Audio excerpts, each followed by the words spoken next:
శివాయ. ఓం శ్రీ మాత్రే నమః. అందరికీ నమస్కారం. మీరు కనుక ఫస్ట్ టైం మన ఛానల్ని చూస్తున్నట్టయితే సబ్స్క్రైబ్ చేసుకొని ఈ వీడియోని లైక్ చేయండి. అలాగే మీ వంతు సపోర్ట్ని మన ఛానల్కి ఇవ్వండి. ఈరోజు కర్కాటక రాశి వారికి జరిగే శుభ అశుభ ఫలితాలను తెలుసుకోవడానికి ఈ వీడియోని చివరి వరకు చూడండి.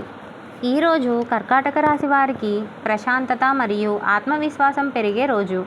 గత కొన్ని రోజులుగా మీరు ఎదుర్కొన్న మానసిక ఒత్తిడులు, ఆందోళనలు క్రమంగా తగ్గిపోతాయి. ముఖ్యంగా ఈరోజు మీ ఆలోచనలు స్పష్టంగా ఉండటం వల్ల కీలకమైన నిర్ణయాలను సులభంగా తీసుకోగలుగుతారు.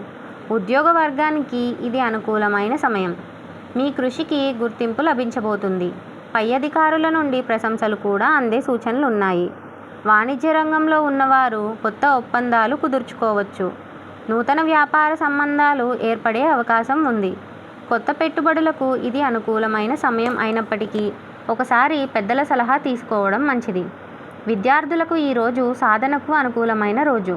ప్రత్యేకంగా పరీక్షల పట్ల ఏకాగ్రత పెరిగి మంచి ఫలితాలను సాధించగలుగుతారు.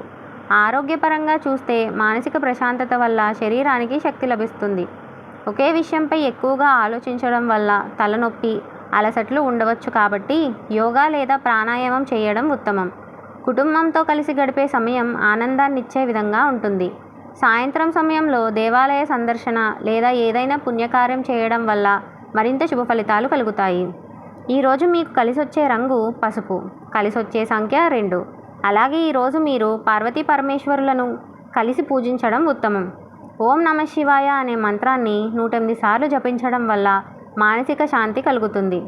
ఈరోజు మీకు శుభ సమయాలు ఉదయం 8:15 నుండి 10:30 వరకు. అలాగే మీ ఇంటి పెద్దల ఆశీర్వాదం, స్నేహితుల సహకారం ఈరోజు మీకు చాలా అవసరం.